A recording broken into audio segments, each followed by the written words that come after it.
ആ പാപം ഏറ്റുപറയുമ്പോൾ എന്ത് ബോധ്യത്തിലാണ് ഏറ്റുപറയേണ്ടത്?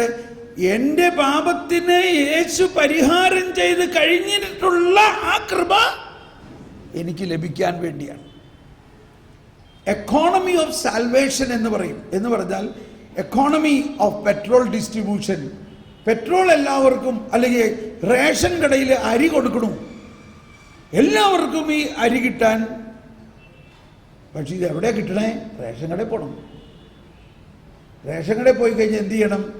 നമ്മൾ സ്വീകരിക്കണം. ഞാൻ ഒരു ഇന്ത്യൻ സിറ്റിസനാണ്, എനിക്ക് ഇന്ന നിയമം അനുസരിച്ച് ഇത്ര ഗ്രാം ഇത്ര കിലോ അരി കിട്ടാൻ ഉള്ള അവകാശമുണ്ട്.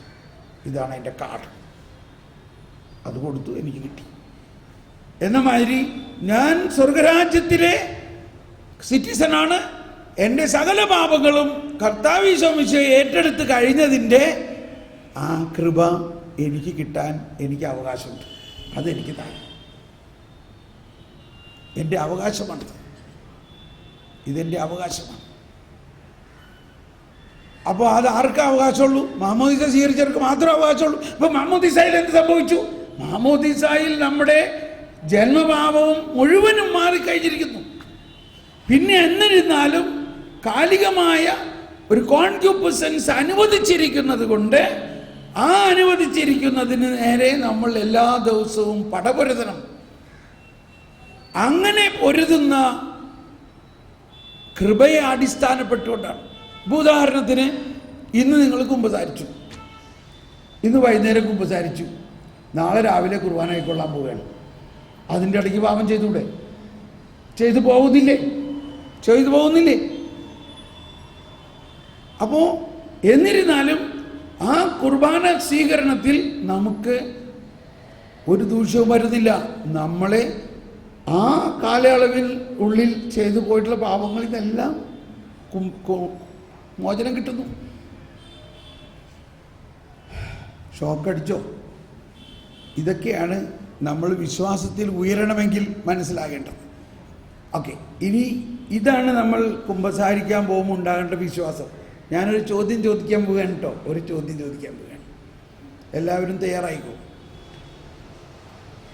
ഇത് ശരിക്കും മനസ്സിലാകുമ്പോൾ കുറേ കൂടി സന്തോഷമാകും. ഈശോ ഗെത്സമനിയിൽ രക്തം വീർത്തു. എന്തുകൊണ്ടാണ് ഈശോ ഗെത്സമനിയിൽ രക്തം വീർത്തത്? എന്തുകൊണ്ടാണ് ഈശോ ഗെത്സമനിയിൽ രക്തം വീർത്തത്? എന്തുകൊണ്ടാണ്? ചിന്തിച്ചോളൂ. കുറേ സമയം തരാം, ചിന്തിച്ചോ. എന്തുകൊണ്ടാണ് ഈശോ ഗെത്സമനിയിൽ രക്തം വീർത്തത്?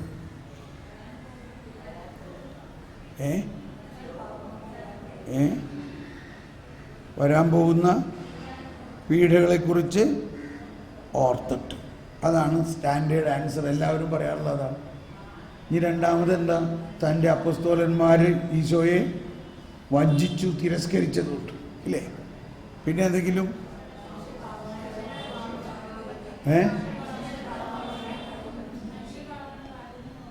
മനുഷ്യ പാപങ്ങളുടെ കാഠിന്യം ഓർത്തത് കൊണ്ട്. കണ്ടോ, അവിടെ പോയി അവസാനത്തെ വാക്കിൽ പോയി. കണ്ടോ? ഇപ്പോഴും ശരിയായിട്ടുള്ള അർത്ഥം അറിയാവുന്ന കുറേ പേര് ഇവിടെ ഉണ്ട്. അവർ ബാക്കിയുള്ളവരൊക്കെ ഉത്തരം കിട്ടാൻ വേണ്ടി ഇങ്ങനെ നോക്കിയിരിക്കുക. ഇത് ആദ്യമായിട്ട് ധ്യാനിപ്പിക്കുന്നു. ഇപ്പം ഇവിടെ കുറേ പേര് നമ്മുടെ കഴിഞ്ഞ ധ്യാനം കൂടിയിട്ടുള്ളതാണ്. യൂട്യൂബിൽ ഇതൊക്കെ കേൾക്കണോണ്ട് അവർക്ക് ഇത് അടിച്ചു വെച്ചിട്ടുള്ളതാണ്. പക്ഷെ ആദ്യം ചോദിക്കുമ്പോൾ എല്ലാവരും ഈ ഉത്തരം പറയാറ്. എന്താണ് ഉത്തരം? മനുഷ്യൻ്റെ പാപങ്ങളെക്കുറിച്ച് ഓർത്തിട്ട്, വരാനിരിക്കുന്ന കുരിശുമരണത്തെക്കുറിച്ചും പീഡാനുഭവത്തെക്കുറിച്ചും ഓർത്തിട്ട്, അപ്പസ്തോലന്മാർ ഇതുപോലെ തിരസ്കരിച്ചതിൻ്റെ വേദന. ഇതൊന്നുമല്ല. എന്താണ്? യെശയ്യാ 53:6 പറയാണ്, ദൈവം നമ്മുടെ പാപങ്ങൾ അവൻ്റെ മേൽ ചുമത്തി. നമ്മുടെ പാപങ്ങൾ അവൻ്റെ മേൽ ചുമത്തിയപ്പോൾ അതിനുവേണ്ടിയാണ് അവൻ വന്നിരിക്കുന്നത്. എന്തിനു വേണ്ടിയാണ് യേശു ശരീരം സ്വീകരിച്ചത്? ദൈവപുത്രൻ മനുഷ്യപുത്രനായി ശരീരത്തിൽ വന്നിരിക്കുന്നത് ശരീരത്തിൽ മനുഷ്യന്റെ പാപങ്ങൾ ഏറ്റെടുത്ത് ആ ശരീരത്തിൽ അതിനെ മരിപ്പിച്ച് അതിന് വേദന സഹിച്ചുകൊണ്ട് പീഡ സഹിച്ചുകൊണ്ട് ആ പാപം യേശുവിന്റെ മീതെ ചെയ്യുന്ന എല്ലാ വേദനകളും ഏറ്റെടുത്തുകൊണ്ട് ആ പീഡാസഹനത്തിലൂടെ അതിനെ പരിഹാരം ചെയ്തുകൊണ്ട് തൻ്റെ ജീവൻ മോചനദ്രവ്യമായി നൽകിക്കൊണ്ട് തൻ്റെ മക്കളെ ഒഴിവാക്കാൻ വേണ്ടിയിട്ടാണ്, തൻ്റെ മക്കളെ അതിൽ നിന്ന് ഒഴിവാക്കാൻ. ഇതാണ് ഈശോ ചെയ്തത്. ഒരു ഉദാഹരണം വേറെ പറയാൻ കേട്ടോ. നമ്മൾ 5-10 മിനിറ്റ് വൈകിയതിൽ കുഴപ്പമൊന്നുമില്ല ഭക്ഷണം കഴിക്കാൻ. നമ്മുടെ മകൻ, ഇപ്പോൾ ഇവിടെ അധികം അമ്മമാരും അപ്പന്മാരാണ്. നമ്മുടെ മകൻ അടിച്ച് പിന്നിച്ച് അവൻ മോട്ടോർ സൈക്കിളിലൊക്കെ നടക്കണ ഒരു നല്ല ഹീറോ ആണ്. പക്ഷെ അവനൊരു വലിയ തെറ്റ് ചെയ്തു. പോലീസ് അവനെ അറസ്റ്റ് ചെയ്തു. നമുക്ക് ആയുള്ളത് 1-2 മക്കളൊക്കെയാണില്ലേ. പണ്ടത്തെ മാതിരി 5-10 ഒക്കെ ആണെങ്കിൽ ഇത്രയും പ്രയാസം ഉണ്ടാവില്ലായിരുന്നു. ഒരെണ്ണം പോയാലും വേറെ ഇടല്ലോ എന്ന് വിചാരിക്കില്ലേ? അങ്ങനെ വിചാരിക്കില്ല അല്ലേ? എല്ലാം ഇതുപോലെ തന്നെയാണ്. ഞാൻ 10 മക്കളിൽ എൻ്റെ മൂത്ത ആളാണ്. 10 മക്കളിൽ മൂത്ത ആളാണ് ഞാൻ. വിഷയം അതല്ല. ഇവന് പോലീസ് അറസ്റ്റ് ചെയ്യുന്ന അറിയുമ്പോഴേക്കും അമ്മയുടെ അവസ്ഥ എന്താ, അമ്മമാരുടെ അവസ്ഥ എന്താ? ഇപ്പം തന്നെ കരയാൻ തുടങ്ങി. നമ്മുടെ അമ്മമാർ ഉടനെ ചാക്കിൽ അയ്യോ പോലീസ് പിടിച്ചോണ്ടോ രക്ഷിക്കണേ കരയോ ഇല്ലയോ? ചിലവര് എൻ്റെ ഭാര്യയാണെങ്കിൽ ഉടനെ അവിടെ തലകറങ്ങി വീഴും. ഒരിക്കൽ പോട്ടയിൽ കൊച്ചുമാത്തച്ഛൻ ഒരു അനൗൺസ്മെന്റ് നടത്തി. ബ്രദർ തോമസ് പോൾ ഹാർട്ട് ആശുപത്രിയിൽ അഡ്മിറ്റ് ആയിരിക്കണം, പ്രാർത്ഥിക്കണമെന്ന് പറഞ്ഞു. വാസ്തവത്തിൽ ഡോക്ടർ തോമസ് പോളിനായിരുന്നു. ചെറിയൊരു മാറ്റം, ഡിയും ബിയും തമ്മിൽ മാറിയോ. ഞാനവിടെ ധ്യാനിപ്പിച്ചുകൊണ്ടിരിക്കുകയാണ്. ആൾക്കാരെല്ലാം വത്സനെ ഫോൺ ചെയ്ത് എന്താ പറ്റിയേ? പക്ഷേ വത്സയോട് തുറന്ന് പറയണില്ല. ബ്രദറെ എന്താ, ബ്രദർ അവിടെ ധ്യാനിപ്പിക്കണം. പിന്നെ അവർ ഫോൺ വെച്ചു. വേറെ 1-2 പേര് പടപെടേ ബ്രദർ. അപ്പോഴാണ് മനസ്സിലായത് ബ്രദർ ഇങ്ങനെ ഹാർട്ട് അറ്റാക്ക് ആയിട്ട് ആശുപത്രിയിൽ അഡ്മിറ്റ്. അത് കേട്ടപ്പോഴേ അവിടെ ആള് വീണു. അത് കഴിഞ്ഞ് എല്ലാവരും പിന്നെ ധ്യാനം കഴിഞ്ഞ് എന്നെ വിളിച്ചപ്പോഴാണ് എൻ്റെ സ്വരം കേട്ടപ്പോഴാണ് സമാധാനമായത്. നമ്മളുടെ മക്കളെക്കുറിച്ചോ നമ്മുടെ ഭർത്താവിനെ കുറിച്ചോ ഒക്കെ ഇങ്ങനെ ഒരു കാര്യം കേൾക്കുമ്പോഴേക്കും നമ്മൾ കാറ്റ് പോകുന്നു വട്ട. അപ്പൊ നമ്മുടെ മകനെ പോലീസ് അറസ്റ്റ് ചെയ്തെന്ന് കേട്ടാൽ എന്തായിരിക്കും സ്ഥിതി? അപ്പോൾ അപ്പൻ പറയാണ്, അവനോട് ഞാൻ പല പ്രാവശ്യം, അപ്പന്മാർ അത്രയും സോഫ്റ്റ് അല്ല, കുറച്ചും കൂടി ആരാണ് അവര് കുറച്ച് ഫരിസേയനാണ്, കുറച്ച് ഈശോ. ഇപ്പോഴും നമ്മൾ താമ്പാതി ദൈവംപാതി എന്നാ പറയാറ്. ദൈവം മുഴുവനും കൊടുക്കൂല, നമ്മൾ പകുതി നമ്മളാണ്. ഇതൊക്കെ നമ്മുടെ ചില വേദമാണ്. നമ്മളുടെ ഏത് ബൈബിളിൽ അങ്ങനെ എഴുതിയേക്കണ താമ്പാതി ദൈവംപാതി പറയും. എന്നെ കൂടാതെ നിനക്ക് ഒന്നും ചെയ്യാൻ പറ്റില്ലെന്നാ പറഞ്ഞേക്കണത്. എനിവേ ഈ പോയിന്റിലേക്ക് വരാം. ഈ അമ്മയ്ക്ക് സഹിക്കാൻ പറ്റില്ല. അയ്യോ എൻ്റെ മോനെ എങ്ങനെയെങ്കിലും പോയി നിങ്ങളൊന്ന് പോലീസ് സ്റ്റേഷനിൽ പോയി നോക്കി അവനെ എങ്ങനെയെങ്കിലും രക്ഷിക്കും. അവൻ വലിയ തെറ്റാ ചെയ്തേക്കണം. എനിക്ക് അറിഞ്ഞൂടാ, അവൻ എൻ്റെ മോനാണ്. ഇല്ലേ? അവനെങ്ങനെയെങ്കിലും നിങ്ങൾ അവിടെ നിന്ന് ഒഴിവാക്കി കൊണ്ടുവരണം. അവൻ വലിയ തെറ്റാ ചെയ്തേക്കണെന്ന് എനിക്ക് അറിഞ്ഞൂടാ, അവൻ എൻ്റെ മോനാണ്. അവസാനം അപ്പൻ അവിടെ ചെന്ന് പോലീസ് സ്റ്റേഷനിൽ ചെന്ന് കണ്ടിട്ട് ചോദിച്ചു, എന്താ സാറേ, അവൻ വലിയ തെറ്റാ ചെയ്തേക്കുന്നത്, വലിയ ശിക്ഷ കിട്ടാനുള്ള സാധ്യതയുണ്ട്. അപ്പം പറയും, എൻ്റെ സാറേ എനിക്ക് വീട്ടിൽ ചെല്ലാൻ പറ്റില്ല, എൻ്റെ ഭാര്യ, എൻ്റെ മകനാണവൻ. ഓഹോ, നിങ്ങളാണല്ലേ ഇവൻ്റെ പിതാവ്. കാര്യം ഭയങ്കര സീരിയസാണ്. അപ്പം അപ്പൻ ചോദിച്ചു, എന്താണ് ഒരു വഴി, ഇവനെങ്ങനെയെങ്കിലും ഇതിൽ നിന്ന് രക്ഷപ്പെടുത്താൻ ഒരു വഴി കണ്ടോ? അപ്പൻ്റെ ഇനിസിയേഷനാണ് അവിടെ. പോലീസ് പറഞ്ഞു, അതെ, ഇന്ന നിയമം അനുസരിച്ച് ഇത്ര ലക്ഷം രൂപ മോചനദ്രവ്യം കെട്ടിവെക്കുകയാണെങ്കിൽ അവനെ വിട്ടുതരാം. ആ വാക്ക് മനസ്സിലായോ? എന്താണ് വാക്ക്? ഒന്ന് പറഞ്ഞ എല്ലാവരും, മോചനത്തിൽ. ഒന്ന് പറഞ്ഞ ഉച്ചത്തിൽ, മോചനദ്രവ്യം. അതൊക്കെയാണ് പോയിന്റ്. നമ്മളിത് ആരും മനസ്സിലാക്കുന്നില്ല. നീ പാപം ചെയ്തു, നിന്നെ ശിക്ഷ കിട്ടും. പക്ഷേ മോശ അങ്ങനെ പറഞ്ഞിട്ടുണ്ട്, നീ ഇന്നത് ചെയ്താൽ നിന്റെ ഇത്ര തലമുറ ശാപം ഉണ്ടാകും എന്ന് പറഞ്ഞിട്ടുണ്ട്. അതുകൊണ്ട് ഇപ്പം നിന്റെ കുടുംബത്തിലുള്ള പ്രശ്നത്തിനൊക്കെ ശാപം അത് കാരണമാണെന്നാണ് ഇപ്പോഴും നമ്മൾ ചിലർ പ്രസംഗിക്കുന്നത്. പക്ഷെ അതിൻ്റെ ഇടയ്ക്ക് ഇവിടെ ഒരാൾ എന്ത് ചെയ്തു? ഓക്കെ. അപ്പോൾ ഈ അപ്പന് ഭയങ്കര ആശ്വാസമായി. അപ്പൻ വന്നിട്ട് പറയാണ്, അതേ ഒരു വഴിയുണ്ട്, 5 ലക്ഷം രൂപ. ഞാൻ ഇച്ചിരി കൂട്ടി പറഞ്ഞതാണ്, 5 ലക്ഷം വേണ്ടല്ലേ, 1 ലക്ഷം രൂപ മോചനദ്രവ്യം വെക്കുകയാണെങ്കിൽ അവനെ റിലീസാക്കാന്ന് പറഞ്ഞു. ഓ എൻ്റെ കർത്താവേ, എന്നാൽ നിങ്ങൾ വേഗം കൊണ്ടുപോയി.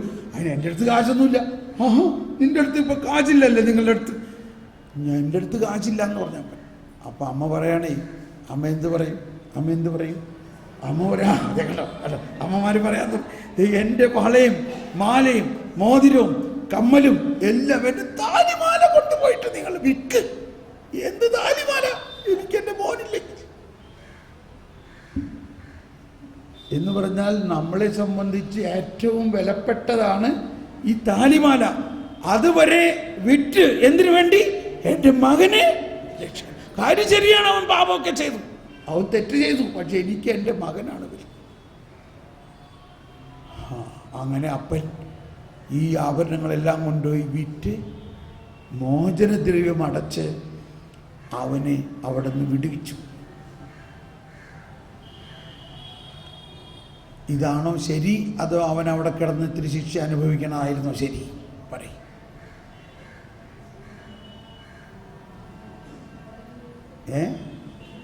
അപ്പോൾ ഇതല്ലേ കർത്താവ് ഈശോ മിശിഹാ നമുക്ക് വേണ്ടി ചെയ്തത്? ഇതാ ചെയ്തത്. ഇതാണ് ദൈവത്തിൻ്റെ കരുണ. അപ്പോൾ ഈശോ മിശിഹാ നമുക്ക് വേണ്ടി മോചനദ്രവ്യം കൊടുക്കുകയല്ല മാത്രമല്ല ചെയ്തത്, അതാണ് പാപപരിഹാരകനും പാപപരിഹാരവും ആയി. പരിഹാരകനും പരിഹാരവുമായി.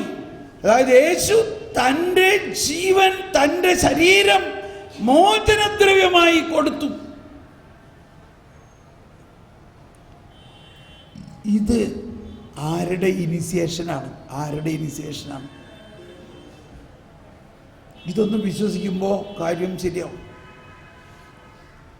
ഈ ജയിലിൽ കിടക്കണവൻ വല്ലതും അറിയണുണ്ടോ?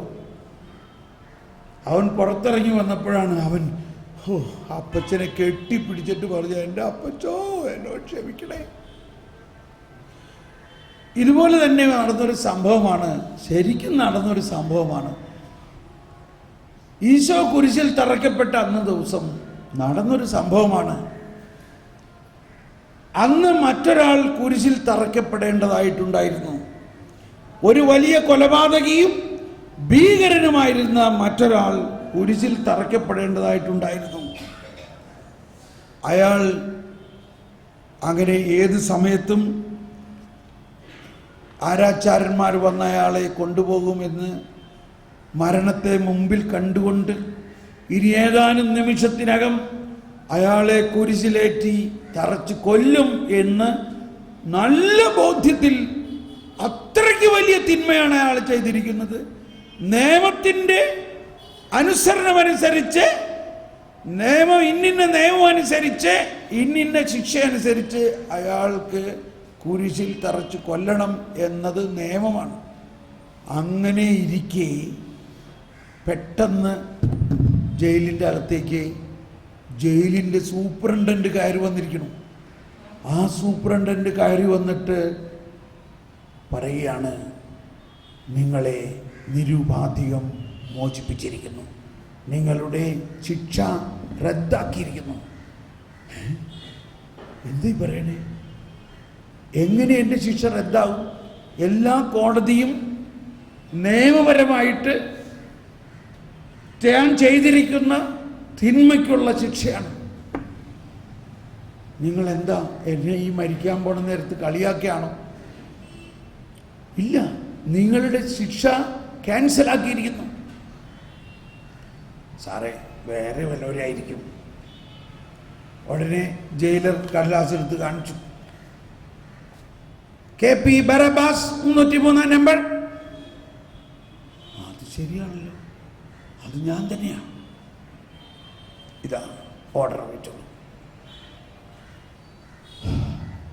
പക്ഷെ ഇതെങ്ങനെ സംഭവിക്കും? ഈ ബറബാസിന്റെ ശരീരത്തിൽ മുഴുവനും എന്തോ കുളിര് കോരുന്ന അനുഭവമാണ്. അവന്റെ തലയിലെല്ലാം എന്തോ ഇഴയണ പോലെ തോന്നുന്നു. അവന്റെ തലച്ചോറ് പുതിയതായിക്കൊണ്ടിരിക്കണം. അവനൊന്നും മനസ്സിലാവുന്നില്ല. ഇതെങ്ങനെ സംഭവിച്ചു? എന്താണത്? ആദ്യം നിന്റെ വിലങ്ങുകൾ അഴിക്കട്ടെ, നീ പുറത്തു വരും.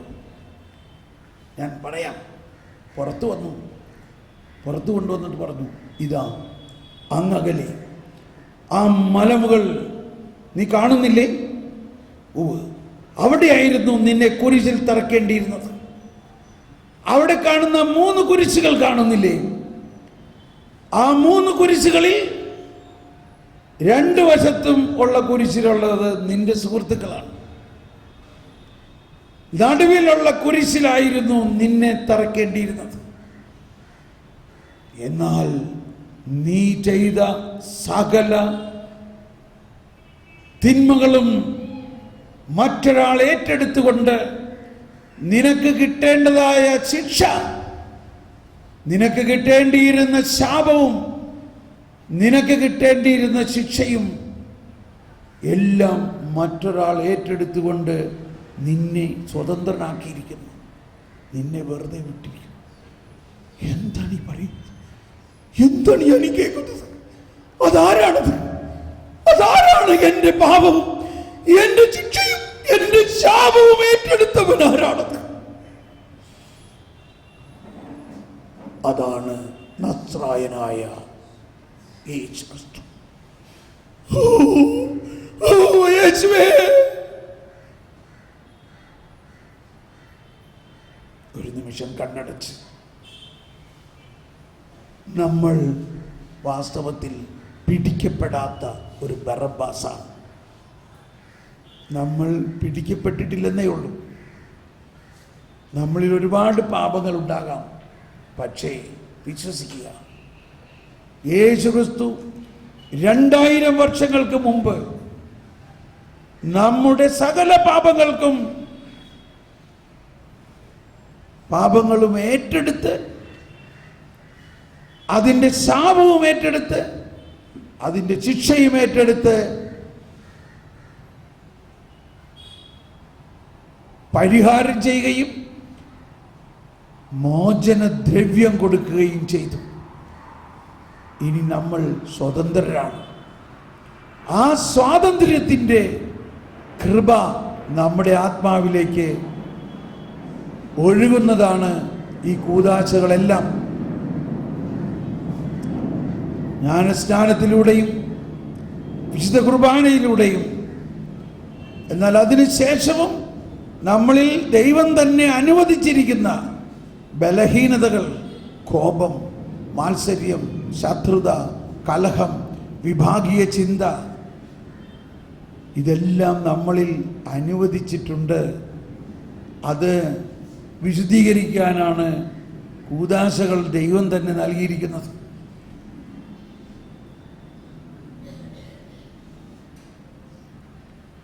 അതുകൊണ്ട് നമ്മൾ അനുതപിക്കുമ്പോൾ ഈ കരുണാർദ്രമായ സ്നേഹത്തെ മനസ്സിൽ കണ്ടുകൊണ്ട് അനുതപിക്കുക. നമ്മൾ പുതിയ നിയമത്തെക്കുറിച്ച് കേട്ടു. ദൈവം നമ്മുടെ പാപങ്ങൾ ഓർമ്മിക്കുന്നു പോലുമില്ല. അവൻ നമ്മുടെ പാപങ്ങളെ പ്രതി നമ്മളെ ശിക്ഷിക്കുന്നുമില്ല.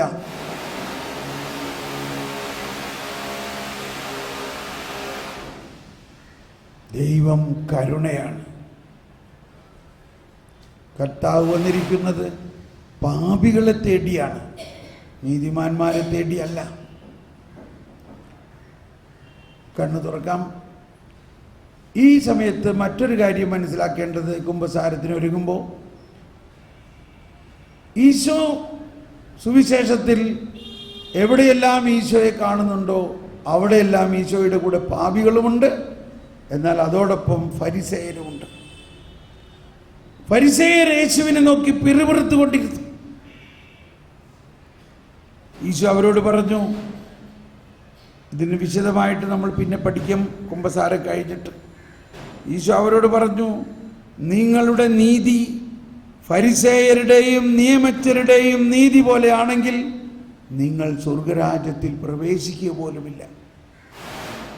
അതായത് ഫരിസേയ നീതി എന്ന് പറയുന്നത് പാപം ചെയ്യുന്നവരെ കുറ്റപ്പെടുത്തുന്ന, ആ പാപത്തെ കണ്ടുപിടിക്കാനായിട്ട് അവർ പരിശ്രമിച്ച് അന്വേഷിച്ച് നടന്ന് തെളിവ് സഹിതം അത് കണ്ടുപിടിച്ച് ഉടനെ ശിക്ഷിക്കുന്നതാണ് അവരുടെ നീതി. അതല്ല ദൈവനീതി. അതുകൊണ്ടാണ് ഈശോ മത്തായിയുടെ സുവിശേഷം 7-ാം അധ്യായത്തിൽ 1-ാമത്തെ വചനം പറയുന്നത്, നിങ്ങൾ ആരെയും വിധിക്കരുത്. നിങ്ങൾ മറ്റുള്ളവരെ വിധിക്കുമ്പോൾ നിങ്ങളെ തന്നെയാണ് വിധിക്കുന്നത്. നിങ്ങൾ തന്നെ വിധിക്കപ്പെടുകയാണ്. ഇതാണ് പ്രധാനമായിട്ട് നമ്മൾ ഇന്ന് കുമ്പസാരത്തിൽ അറിയേണ്ട ഒരു പാപം. നമ്മൾ മറ്റുള്ളവരെ വിധിക്കുമ്പോൾ നമ്മൾ കർത്താവ് ഈശോ മിശിഹായുടെ വിശ്വാസത്തിലല്ല. ഈശോ തന്നെ പറയുകയാണ്, ഞാൻ ആരെയും വിധിക്കുന്നില്ല.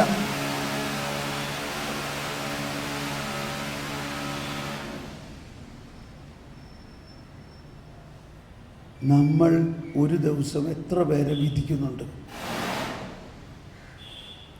വിശുദ്ധ ഔസേപ്പ് തൻ്റെ ഭാര്യ വിവാഹം കഴിക്കാൻ പോകുന്നു. ഭാര്യ വിവാഹത്തിന് മുൻപ് ഗർഭിണിയാണെന്നറിഞ്ഞു. അദ്ദേഹം എന്തു ചെയ്തു? അവിടെ എഴുതിയിരിക്കുകയാണ്, അവൻ നീതിമാനാകയാൽ അവളെ അപമാനിതയാകാൻ കാരണമാകാതെ രഹസ്യമായിട്ട് ഉപേക്ഷിക്കാൻ തീരുമാനിച്ചു. എന്താണ് അവിടുത്തെ പോയിന്റ്? അവളെ ഞാൻ വിധിക്കണ്ട, അവൾ അപമാനിക്കപ്പെടരുത്. നമ്മുടെ ജീവിതത്തിൽ ഇങ്ങനെ ഒരു ഇതാണ് ക്രിസ്തു മനോഭാവം, ഇതാണ് പുതിയ നിയമം. ഔസേപ്പ് ഒരു യഹൂദനായിരുന്നു, യഹൂദ നിയമം അനുസരിക്കേണ്ടവനായിരുന്നു, മോശയുടെ നിയമം അനുസരിക്കേണ്ടവനായിരുന്നു. പക്ഷേ അവനിപ്പോൾ ഏത് നീതിയിലാണ് ഔസേപ്പ്? ഏത് നീതിയാണ് ഇപ്പോൾ പ്രവർത്തിക്കുന്നത്? പുതിയ നിയമത്തിലെ നീതിയാണ്. പഴയ നിയമത്തിലെ നീതി അനുസരിച്ച് വിവാഹിതയാകാത്ത ഒരു സ്ത്രീ ഗർഭിണിയാണെന്നറിഞ്ഞാൽ എന്താ ഉണ്ടാകണമെന്ന് നമുക്കറിയാം. എന്നാൽ ഔസേപ്പിൻ്റെ ഉള്ളിൽ ദൈവാരൂപിയുടെ കരുണയും കൃപയും പ്രവർത്തിക്കുന്നത് കൊണ്ട് ഔസേപ്പ് പറഞ്ഞു, അവൾ അപമാനിതയാകാതെ. നമ്മളൊന്ന് ചിന്തിക്കുക, നമ്മുടെ അനുദിന ജീവിതത്തിൽ നമ്മൾ എന്തെങ്കിലും ഒരാൾ തെറ്റ് ചെയ്യണ കണ്ടാൽ അതിനെക്കുറിച്ച് ചൂണ്ടിക്കാണിക്കാൻ നമ്മളെ ആരും ഏൽപ്പിച്ചിട്ടില്ല. ആ വ്യക്തി മാമോദീസ സ്വീകരിച്ച് ആ വ്യക്തിയിൽ കർത്താവുണ്ട്, കർത്താവ് കാണുന്നുണ്ട്. നമ്മൾ ആരും അവരെ വിമർശിക്കുകയോ വിധിക്കുകയോ ചെയ്യുകയാണെങ്കിൽ നമ്മൾ ക്രിസ്തുവിൻ്റെ ആ കരുണയിലല്ല, നമ്മളൊരു ഫരിസേയനെ ആവുന്നേ ഉള്ളൂ. മാതാവിനെ നമ്മൾ ധാരാളം ആദരിക്കുന്നുണ്ട്. എന്നാൽ മാതാവ് ആരുടെയെങ്കിലും തിന്മ ചൂണ്ടിക്കാണിച്ചതായിട്ട് കാണുന്നുണ്ടോ? മാതാവും ഔസേപ്പ് പിതാവിനെയും പോലെ ഇത്രയും നിശബ്ദരായ വേറെ ആരെങ്കിലും ബൈബിളിലുണ്ടോ? എന്തായിരുന്നു അവർ ജീവിച്ചിരുന്ന കാലത്ത്? എല്ലാവരും പാപികളായിരുന്നു. അവരെല്ലാവരുടെയും പാപം ചൂണ്ടിക്കാണിക്കായിരുന്നെങ്കിൽ എന്തായിരുന്നതിന് അവസ്ഥ? മാതാവിനറിയാം ഈശോ വന്നിരിക്കുന്നത്, ഈശോ എന്ന വാക്കിൻ്റെ അർത്ഥം തന്നെ മാലാഖ മാതാവിനോട് പറഞ്ഞു, നീ അവനെ യേശു എന്ന് പേരിടണം. യേശു എന്ന വാക്കിൻ്റെ അർത്ഥം ദൈവം രക്ഷിക്കുന്നു എന്നാണ്. അവൻ തൻ്റെ ജനത്തെ പാപങ്ങളിൽ നിന്ന് രക്ഷിക്കും. അപ്പോൾ നമ്മൾ ഇന്ന് കുമ്പസാരിക്കുമ്പോൾ ഒന്ന് നമ്മുടെ വിശ്വാസത്തിലുള്ള കുറവെന്താണെന്ന് ഏറ്റുപറയുക. നമ്മൾ ഇന്ന് ഈ ദിവസങ്ങളിലൊരു സുവിശേഷ വായന ഉണ്ടായിരുന്നു. ഒരു പിതാവ് ഇന്നലെയാണോ എവിടുന്ന വായിച്ചത്, അടുത്ത ദിവസങ്ങളിൽ വായിച്ചു. ഈശോയുടെ അടുത്ത് വന്നിട്ട് പറഞ്ഞു, നിനക്ക് എന്തെങ്കിലും ചെയ്യാൻ പറ്റുമോ എൻ്റെ ഈ മകനെ പിശാച് ബാധയിൽ നിന്ന് ഒഴിവാക്കാൻ? ചെയ്യാൻ പറ്റുമെന്നോ? വിശ്വസിക്കുന്നവനെ എല്ലാം സാധിക്കുമെന്ന് പറഞ്ഞപ്പോൾ ആ പിതാവ് എന്താ പറഞ്ഞത്? ഞാൻ വിശ്വസിക്കുന്നു കർത്താവേ, എൻ്റെ അവിശ്വാസത്തെ പരിഹരിക്കണേ. നമ്മൾ ഇന്നും ക്രിസ്ത്യാനികളാണെങ്കിലും വാസ്തവത്തിൽ എന്താണ് നമ്മളിലുള്ള അവിശ്വാസം, അതാണ് കൺഫസ് ചെയ്യേണ്ടത്. Confess your faith. ഈശോ പറഞ്ഞു, പരിശുദ്ധാത്മാവ് വരുമ്പോൾ പാപത്തെക്കുറിച്ചും നീതിയെക്കുറിച്ചും ന്യായവിധിയെക്കുറിച്ചും വെളിപ്പെടുത്തും. എന്താണ് പാപം? എന്നിൽ വിശ്വസിക്കാത്ത കൊണ്ട് പാപത്തെക്കുറിച്ച്. കൽപ്പനകളുടെ പാലനത്തിലൂടെയാണ് രക്ഷ കിട്ടുന്നതെന്ന് വിശ്വസിക്കുകയാണെങ്കിൽ യേശുക്രിസ്തുവിനോടുള്ള ബന്ധം നിങ്ങൾ വിച്ഛേദിച്ചിരിക്കുന്നു എന്നാണ് പൗലോസ് ശ്ലീഹ പറയുന്നത്. ഈ 2 ദിവസം മുമ്പ് പോപ്പ് അത് തന്നെയാണ് പറഞ്ഞത്. കൽപ്പന വേണം, കൽപ്പനയുണ്ട്. പക്ഷെ കൽപ്പനയിലൂടെ അല്ല ഒരുവൻ രക്ഷിക്കപ്പെടുന്നത്, മറിച്ച് യേശുക്രിസ്തുവിലൂടെയും പരിശുദ്ധാത്മാവിലൂടെയുമുള്ള പ്രവർത്തനത്തിലൂടെയാണ്. അത് വിശ്വസിക്കുന്നില്ലെങ്കിൽ അത് ഏറ്റുപറയുക. അപ്പോൾ നമ്മുടെ വിശ്വാസക്കുറവ് മാറും. നമുക്കൊന്ന് കണ്ണടച്ച് ഒരിക്കൽ കൂടി ഇനിയുള്ള സമയത്ത് നിങ്ങൾ പൂർണ്ണ മൗനമായിരിക്കുക. നിങ്ങൾ ആരും സംസാരിക്കരുത്. ഈ കേട്ട കാര്യങ്ങൾ അനുസരിച്ച് കരുണാർദ്രമായ സ്നേഹം നൽകി നിങ്ങളെ പുടവ അണിയിക്കാൻ വേണ്ടി കാത്തിരിക്കുന്ന ഒരു വാത്സല്യഭാജനമായ പിതാവിൻ്റെ അടുത്തേക്കാണ് നിങ്ങൾ പോകുന്നതെന്നും ആ മുടിയനായ പുത്രൻ്റെ ഉപമയിൽ നമ്മൾ കണ്ടു. എന്നാൽ അതിൻ്റെ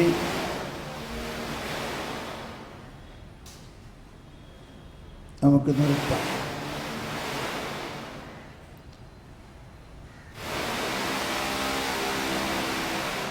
ആദത്തിൻ പിഴ കാരണമായി മർത്യനു വന്ന കടം വീട്ടി ക്രിസ്തു നമുക്കായി തൻ രക്തം ചിന്തിയൊഴിച്ച ശിക്ഷകളും ആകയാൽ രക്ഷകനാഗമിക്കാൻ ഹേതുവാം പാപമേ ഭാഗ്യപൂർണം. ഈരാവിൻ ശുദ്ധിയ ധർമ്മമെല്ലാം നേരായി തന്നെ തുരത്തിടുന്നു. പരിശുദ്ധാത്മാവിനോട് തന്നെ നിങ്ങൾ പ്രാർത്ഥിക്കുക. കുമ്പസാരിക്കാൻ സഹായിക്കും. എല്ലാവരും കുമ്പസാരിക്കുക. ഈ കരുണയിൽ ആശ്രയിച്ചിട്ടുള്ളൊരു കുമ്പസാരം നടത്തി നമ്മളിപ്പോൾ ഭക്ഷണത്തിനായി പോകുന്നു. ഭക്ഷണം കഴിയുമ്പോഴേക്കും 2 മണിയാകും. അപ്പോൾ കുമ്പസാരിക്കുക. കുമ്പസാരം കഴിഞ്ഞ ഉടനെ തന്നെ കുർബാനയായിരിക്കും. അത് കഴിഞ്ഞ് ആരാധന. Thank you.